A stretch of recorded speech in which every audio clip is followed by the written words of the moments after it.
Hey, what's up guys? I've got a new exercise for you. This is called the rotational lunge. I first saw this from some people doing this with sandbags. So they would hold the sandbags out here and do it.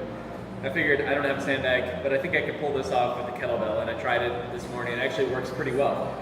So you really don't need a whole lot of weight with this exercise. If you can lunge with,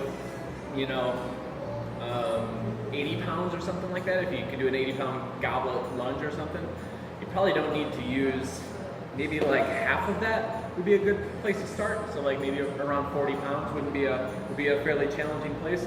I have a 44 today, and if you watch, I'll probably fall over the first couple times I do it.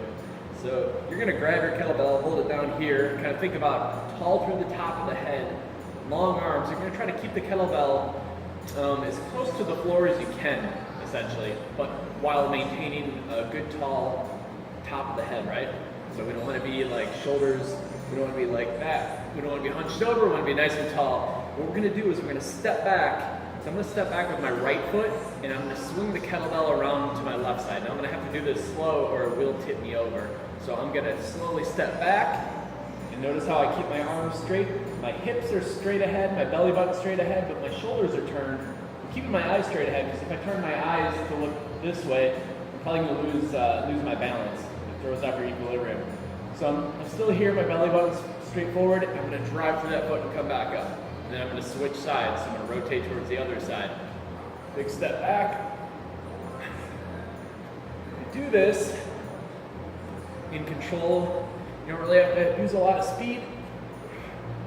It really makes your legs work pretty hard. Feel some good amount of glutes. But also, this rotational thing, you have to really use core to help you rotate and get that weight back to center. And you get a big rotational force along with that glute working, which is something that you don't really feel with traditional lunges or squats or deadlifts and things like that.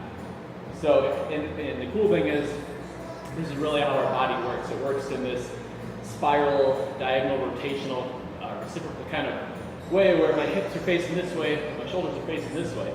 So if you look at it, it looks a lot like a running stride or a sprinting stride, stuff like that. So that's why we do it like this. So if my right knee is forward, I'm holding the weight towards my right pop. Step up, and then vice versa. So same thing, tall through the top of the head, arms down here, belly button forward, and you're trying to maintain everything from the belly button down as stable as possible. So that's a rotational lunge.